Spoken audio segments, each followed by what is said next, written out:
Hi అండి, welcome to cooking with కుమారి. ఈరోజైతే మన వీడియోలో ఈ చిట్టి చిట్టి క్యాప్సికంతో కర్రీ ఎలా వండుకోవాలో చూద్దాము. ఈ క్యాప్సికం ఎలాగండి కోసేది, ఎంత టైం పడుతుందో తెలుసా? ఇవి కోయడానికి లేట్ పడుతుందేమో కానీ కర్రీ టేస్ట్ మాత్రం ఏమాత్రం మారదు. చికెను మటన్ అయినా సరే ఈ కర్రీ ముందు తలదించుకోవాల్సిందే, అంత బాగుంటుంది. ఒక్కసారి చేశారంటే మళ్ళీ ఇదే చేయమని అడుగుతారు. చపాతీలోకైనా రైస్లోకైనా టేస్ట్ మాత్రం అదిరిపోవాల్సిందే. మరి ఇంకెందుకు లేటు, ఇక ఎలా చేసుకోవాలో చూసేద్దాం రండి. నేనైతే ఈ క్యాప్సికం ఒక 1/2 kg అయితే తీసుకున్నాను. చూసారు కదా, ఈ చిన్న చిన్న క్యాప్సికం ఎలాగండి కోసేది. మీరు ఎప్పుడైనా ఈ చిట్టి క్యాప్సికంతో కర్రీ ట్రై చేశారా లేదా అన్నది కామెంట్ చేయండి. ఇవి కట్ చేయడానికి అయితే నాకు 40 minutes పట్టింది.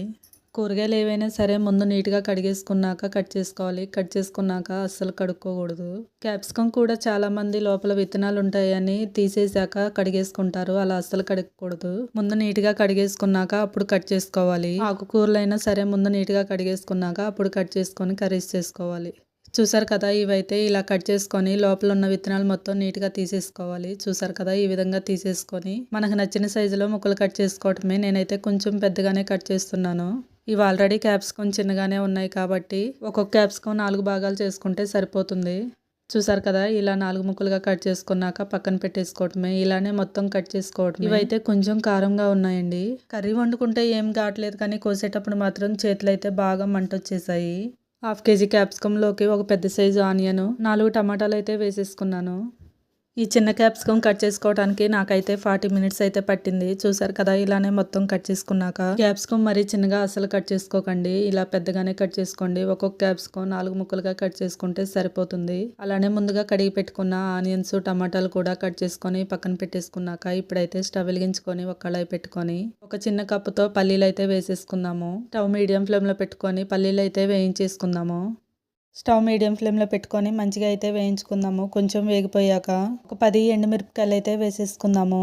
కారం తగ్గట్టుగా వేసుకోండి. ఇవైతే కొంచెం ఘాటుగా ఉన్నాయి కాబట్టి ఒక 10 మిరపకాయలు అయితే వేసాను. వేసుకున్నాక 2 స్పూన్ల వరకు పచ్చిశనగపప్పు, 2 స్పూన్ల ధనియాలు కూడా వేసుకొని కొంచెం వేగిపోయాక ఇప్పుడైతే మసాలా కోసం ఎక్కువగా కాకుండా కొద్దిగా 4 లవంగాలు, 2 యాలకులు, 1 ఇంచు దాల్చిన చెక్క వేసుకొని మొత్తం కలుపుకుంటూ ఒక 2 minutes వరకు వేయించుకుందాము. మంచిగా వేగిపోయాక తీసి ఒక ప్లేట్లోకి వేసేసుకొని చల్లగయ్యేంతవరకు అయితే పక్కన పెట్టేసుకోవాలి. ఇవైతే చల్లగయ్యేలోపు కర్రీ అయితే పోపు పెట్టేసుకుందాము. అదే కళాయిలో 3 tablespoon ఆయిల్ వేసుకొని ఆయిల్ హీట్ అయ్యాక 1 స్పూన్ వరకు షాజీరా, ఒక బిర్యానీ ఆకు కూడా వేసుకొని వేగిపోయాక ముందుగా కట్ చేసి పెట్టుకున్న ఆనియన్స్ కూడా వేసుకొని ఇవైతే గోల్డెన్ బ్రౌన్ కలర్ వచ్చేంత వరకు వేయించుకున్నాక 1 tablespoon అల్లం వెల్లుల్లి పేస్టు, చిటికెడు పసుపు వేసుకొని అల్లం వెల్లుల్లి పేస్టు పచ్చివాసన పోయేంత వరకు వేయించుకున్నాక ముందుగా కట్ చేసి పెట్టుకున్న క్యాప్సికం, టమాటాలు కూడా వేసుకొని మొత్తం కలిసేలాగా ఒకసారి బాగా కలుపుకున్నాక మూత పెట్టుకొని మీడియం ఫ్లేమ్లో 10 to 15 minutes మగ్గించుకునే లోపు ముందుగా వేయించుకున్న పప్పులు అయితే మిక్సీ పట్టుకుందాము.